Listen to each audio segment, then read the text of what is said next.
بسم اللہ الرحمن الرحیم۔ یہ جو کسی نے پوسٹ لگائی ہے، ایک بلے شاہ کے مزار کے اوپر کوئی میلہ ہو رہا ہے اور وہاں ایک نوجوان میرا بآواز بلند ان کو بتا رہا ہے کہ دیکھو یہ دین نہیں ہے، یہ جو عرس اور میلہ کر رہے ہو، یہاں بھنگڑا ڈال رہے ہو، عورتیں تک آ کے ناچتی ہیں، یہ دین نہیں ہے۔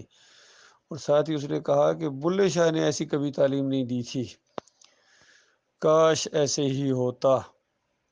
یہ جتنے صوفی گزرے ہیں، ان کے صوفیانہ کلام جس طرح کہا جاتے ہیں، یہ خالص مشرکانہ کلام ہیں۔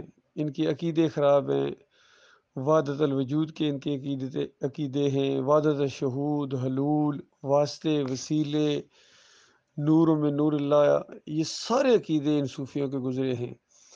اور بلے شاہ نے تو حد کر دی ہے۔ بلے شاہ کہتا ہے آدم ہوا کس دا جایا، بلا اس تو پہلے آیا۔ تو یہ وہی والی چیز ہے کہ وحدت الوجود کے سب ایک ہی وجود ہے، اور اسی ایک وجود سے نکلے ہوئے سارے یہ چیزیں ہیں۔ اور پھر کسی نے اس کی بلے شاہ کی حمایت کرتے ہوئے اس شعر کی یہ تشریح کی کہ وہ ایسے پہنچے ہوئے بزرگ تھے، تم وہاں جا ہی نہیں سکتے ہو جو ان کا کلام ہے۔ ارشاد فرمائیے حضرت کیا کلام ہے؟ کہتے ہیں اصل میں بلے شاہ جو تھے یہ چونکہ سید ذات تھے، اور نبی علیہ السلام اوپر اہل بیت، اور اس طرح وہاں جا کے سلسلہ ان کو ملتا ہے۔ اور چونکہ نبی علیہ السلام سب سے پہلے بنائے گئے تھے، پہلے انسان تھے، یعنی آدم علیہ السلام بعد میں آئے۔ اللہ تعالیٰ نے سب سے پہلے وہ جو ایک ان کا مشرکانہ عقیدہ ہے کہ اپنے نور سے نور جدا کیا۔ اور پھر ایسی کہانی بھی کہتے ہیں کہ ایک دفعہ فاطمہ رضی اللہ تعالیٰ عنہ نے جبریل علیہ السلام آئے تو نبی علیہ السلام گھر نہیں تھے، تو فاطمہ رضی اللہ تعالیٰ عنہ نے جبریل علیہ السلام کو تایا کہہ دیا کہ تایا۔ تو نبی علیہ السلام جب آئے تو انہوں نے بتایا کس طرح وہ تایا جی آئے ہوئے تھے۔ تو نبی علیہ السلام نے کہا وہ تایا نہیں، چچا چچا کہو۔ تو وہ کیسے بھائی؟ تو بلکہ نبی علیہ السلام نے جبریل علیہ السلام سے پوچھا کہ آپ یہ تایا کیسے بن گئے، آپ کب پیدا، کتنی عمر ہے آپ کی؟ تو انہوں نے آگے سے کہا کہ پتہ نہیں، آج سے 70,000 سال پہلے ایک تارا چمکتا تھا تو اس کو میں نے 72,000 مرتبہ دیکھا ہے، اتنی بڑی میری عمر ہے۔ تو پھر نبی علیہ السلام نے کہا ذرا غور سے دیکھا تھا وہ ستارہ، تو وہ ستارہ میں ہی تھا۔ تو اس طرح وہ حیران ہو گئے کہ پھر میں ظاہری بات ہے میں تایا تو نہیں ہوں، میں چچا لگتا ہوں۔ ایسی ایسی خرافات انہوں نے بکی ہیں، یقین کیجیے۔ عجیب و غریب ان صوفیوں کے قصے اور کہانیوں کے اندر یہ چیزیں، جس طرح فرید الدین گنج شکر نے وہ واقعہ بیان کیا کہ کہتے ہیں کہ ایک دفعہ علی رضی اللہ تعالیٰ عنہ اور نبی علیہ السلام بیٹھے ہوئے تھے کہ معاویہ رضی اللہ تعالیٰ عنہ آئے، اور ان کے کندھے کے اوپر جو ایک بچہ بیٹھا ہوا تھا، تو نبی علیہ السلام نے کہا علی دیکھو، عجیب بات ہے کہ جنتی کے کندھے کے اوپر جہنمی بیٹھا ہوا ہے۔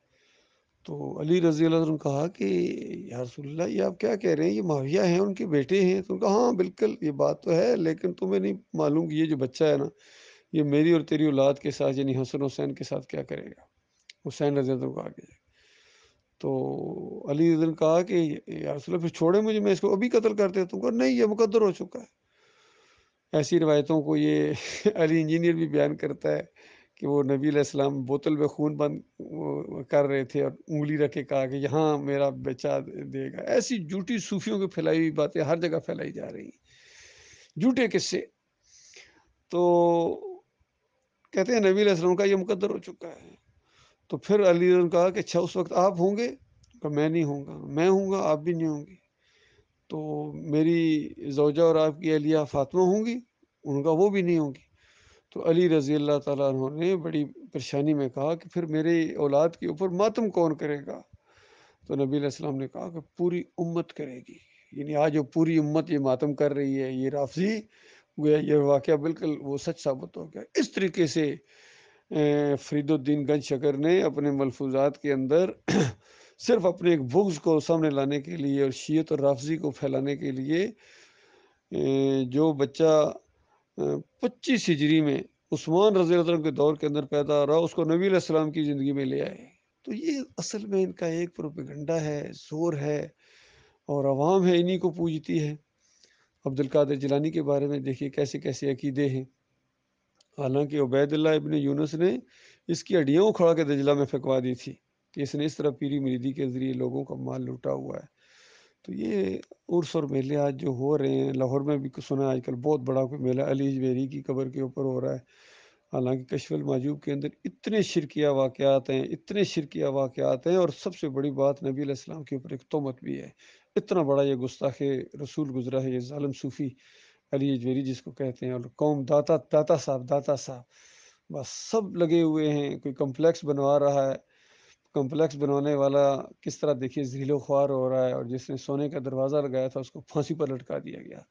تو ان کے معبود ان کو نہیں پہنچتے ہیں، پھر بھی لگے ہوئے ہیں۔ ہر ایک کیپیٹل کے اندر کھوٹی کو کھری کرنے والا بیٹھا ہوا، اندازہ لگے بری بری امام بری، میری کھوٹی قسمت کرو کھری۔ وہاں بھی عرس اور میلے ہوتے ہیں، اور قرضے اسے سنبھالے نہیں جا رہے ہیں، سونے کے دروازے لگا رہے ہیں لیکن قرضے ان کے اوپر ہے، آئی ایم ایف کے غلام ہیں، بکاری بنے ہوئے پوری دنیا کے اندر۔ یہ ذلت اور خواری جو ان کے ساتھ لگی ہوئی ہے، یہ اسی شرک کی وجہ سے ہے، عرس اور میلوں کی وجہ سے ہے، ان گنبد پرستی کی وجہ سے ہے۔ یہ گنبد کے پرستار بن گئے، گنبد کے خلاف اگر بولو یہ شرک ہے تو اس کے بعد ان کو آگ لگ جاتی ہے۔ اچھا یہ کہہ دیا ہمارے نبی صلی اللہ علیہ وسلم، وہ نبی علیہ السلام لعنت بھیجتے تھے گنبد بنانے والوں کے اوپر اور عرس اور میلے کرنے والوں کے اوپر، اور کہا کہ قبروں کو پکا مت کرنا، اس کے اوپر مزار نہ بنے، کوئی عمارت نہ بنے، اور اس پر مجاور بن کر نہ بیٹھنا۔ ساری باتیں ہو گئی، اور پھر نبی علیہ السلام نے اللہ سے ایک دعا مانگی، یا اللہ میری قبر کو بت نہ بنانا کہ پوجی جائے، لیکن اللہ نے یہ دعا قبول نہیں کی، کیونکہ آزمائش کا معاملہ ہے۔ کتنے منافقین کے لیے نبی علیہ السلام نے جو دعا کی نہیں اللہ نے مانی،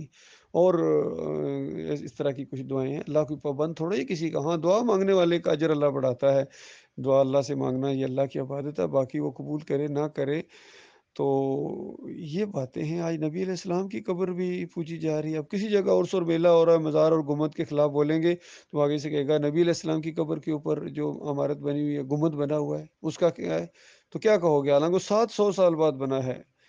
تو یہ ساری باتیں ان کے سامنے موجود ہیں، لیکن پھر بھی یہ بات ماننے کے لیے تیار نہیں ہے، پھر بھی یہ دمالے ڈال رہے ہیں، عرس اور میلے کر رہے ہیں۔ خالص ہندوؤں کا یہ طریقہ انہوں نے اختیار کر لیا۔ وہ اپنی مورتی کے سامنے جا کے جاتا ہے، بھجن گاتا ہے، یہ یہاں قوالی گاتے ہیں، وہ وہاں پھیرے لگاتا ہے، یہ یہاں طواف کرتے ہیں، وہ پرشاد بانٹتا ہے، یہ نیاز بانٹتے ہیں، وہ وہاں جا کے ماتھا ٹیکتا ہے اور کہتا ہے ڈنڈوت کی مہاراج کی ڈنڈوت کی، اور یہ مسلمان ہے، یہ سجدہ تعظیمی جا کے کرتا ہے اور کہتا ہے کہ یہ سجدہ تعظیمی ہے، اور دلیل پکڑتے ہیں کہ دیکھو یوسف علیہ السلام کو سجدہ تعظیمی نہیں ہوا تھا، وہ ظالمو وہاں وہ سجدہ پورے خاندان نے اللہ کو کیا تھا، وَخَرُّوا لَهُ سُجَّدًا، لہو کی ضمیر اللہ کے لیے ہے۔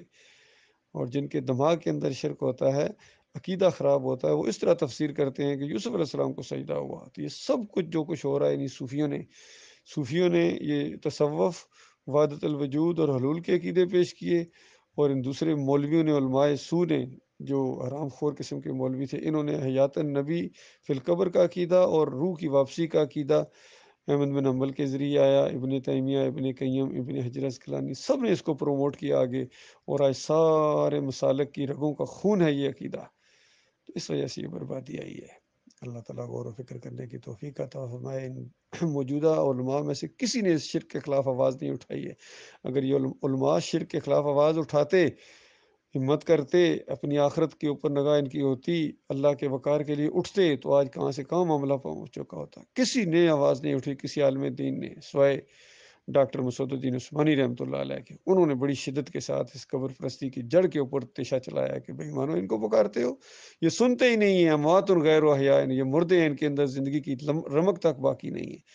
اور یہ تاریخ ہے تمہاری، ان کے کارنامے پڑھو، سارے صوفیوں کی کتابوں کے جتنے مشرکانہ عقائد تھے ان کے فوٹو اپنی کتابوں کے اندر انہوں نے دیے، ایمان خالص کے استول کے اندر، اور ان مولویوں کے سارے مشرکانہ عقائد کے دوم کے اندر۔ پھر یہ مزار اور یہ میلے کے اندر عرس اور میلے کو یہ تیا پانچا کر دیا اس اللہ کے بندے نے۔ پھر وفات النبی، وفات ختم الرسل کے نام سے کتاب لکھ کے ثابت کیا کہ نبی علیہ السلام وفات پا چکے ہیں، اور وہ جنت الفردوس میں زندہ ہیں، مدینے والی قبر میں نہیں۔ اسی طرح واسطے وسیلے کے شرک کے اوپر لکھی، اللہ کا گھر اور یہ درگاہیں لکھی۔ اس طرح شرک اور کفر کا کلا کما کر دیا اس اللہ کے بندے نے، لیکن شیطان کو یہ گوارا نہیں تھا۔ ان کی وفات کے بعد آگے جا کے پھر ان کے امیر کے اندر پھر دوبارہ شرک لے آیا، محمد حنیف نے پھر اس طریقے سے سجدہ تعظیمی کا شرک ایجاد کر کے پھر مجاہدوں کو مشرک بنا دیا۔ تو یہ ہوتا ہے، یہی اللہ کی مشیت ہے۔ دو راستے اللہ تعالیٰ نے دکھا دیے ہیں، ایک حق کا راستہ، ایمان کا راستہ، توحید کا راستہ، جنت کا راستہ، نجات کا راستہ، اور دوسرا یہ جہنم کا راستہ ہے، صوفیوں کا راستہ، پیروں کا راستہ، مولویوں کا راستہ، قبر پرستی کا راستہ، عرس اور میلوں کا راستہ، جمہوریت کا راستہ، یہ سارا یہ تباہی کا راستہ ہے، یہ جہنم کا راستہ ہے۔ اب لوگوں کو اختیار ہے جس راستے پر چلنا چاہیے۔